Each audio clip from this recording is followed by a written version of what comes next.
du théorème de Schmitt qu'il faudra faire. François Jolivet.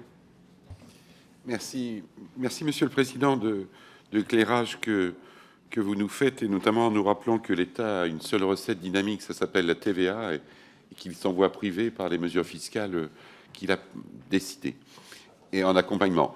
Et par ailleurs, d'avoir pointé également, après la réforme de la taxe professionnelle, les autres impôts qui avaient été destinés à les remplacer, et de montrer les difficultés que ça, par ailleurs, également généré. Je voudrais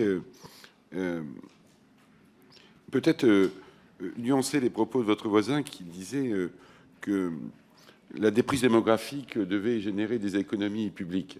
Je pense que, en tout cas, de dotation. Et ce que je voudrais dire, c'est que la déprise démographique, parfois, pour les départements, ça génère des dépenses supplémentaires. Et je pense qu'il n'y a pas de vision centrale sans se coller au terrain sur ce sujet. Vous dire aussi que je comprends aussi le débat sur la bonne référence à la bonne population sur les territoires. Je n'ai pas vu dans votre rapport de position sur le redressement démographique des territoires dits touristiques qui permet d'avoir une DGF supplémentaire, alors que ces mêmes communes aujourd'hui ont mis en place la taxe d'habitation sur les résidences secondaires de manière très forte, et voire même l'autre taxe qui vise à dissuader de rester propriétaire de ces résidences secondaires. Et enfin, je voudrais vous interroger sur vos dernières recommandations du document que vous avez bien voulu nous transférer, et notamment sur des propos que je trouve très nuancés, parce que vous dites dans vos deux dernières recommandations, répartir les ressources de TVA transférées par l'État aux collectivités en compensation de la suppression d'impôts locaux, là on comprend, en fonction de la richesse relative par habitant.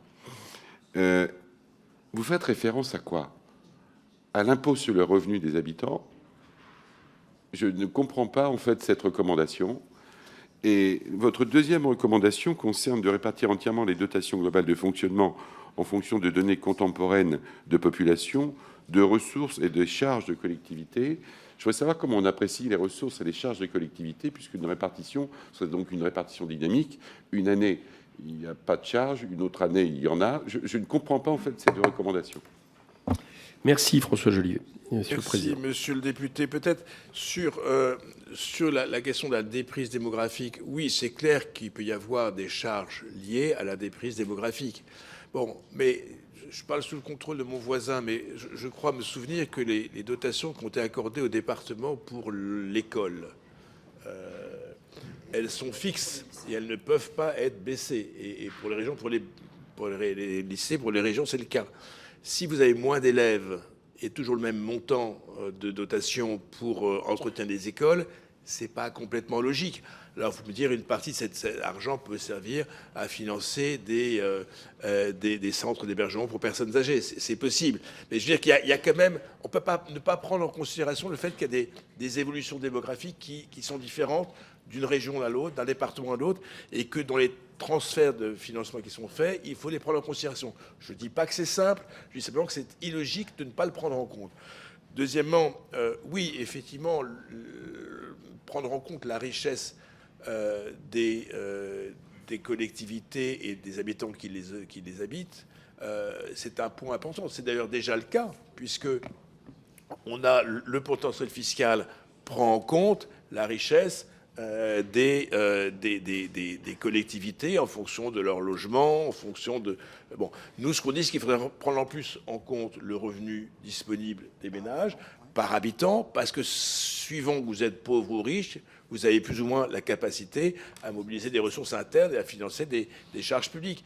Donc voilà, entre le département de Lozère, que je connais bien parce que j'y habite en partie, et le département d'Ille-et-Vilaine, où m'arrive de passer aussi, c'est pas la même richesse démographique. Et Paris, c'est pas pareil. Et les Hauts-de-Seine, c'est pas pareil. Donc ça serait pas logique de ne pas prendre en compte ces situations différentes dans l'attribution de ressources d'État qui sont transférées. Donc là aussi, je ne dis pas que les choses sont simples. D'ailleurs, quand on regarde les travaux qui ont été faits pas mal Pires-Bose sur la DGF, on voit bien que tout ceci est d'une complexité effroyable.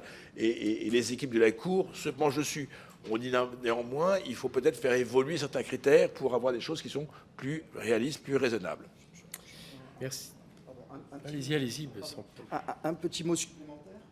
Quand vous prenez en compte les critères, pardon. Quand vous prenez en compte les critères de répartition des dotations de péréquation de la DGF pour les départements, il est quand même frappant de voir que les départements sont catégorisés entre départements dits ruraux et départements dits urbains, ce qui ignore complètement le fait qu'il y a à peu près un tiers des départements qui sont dans une situation intermédiaire. Et deuxièmement, les dépenses sociales des départements, qui sont quand même leur principal poste de dépenses, ne sont prises en compte qu'au titre du RSA et pour les seuls départements urbains. Il n'est pris en compte aucune autre dépense sociale. Donc il y a quand même un facteur d'inadaptation très marqué. Merci. Jean-Pierre Bataille.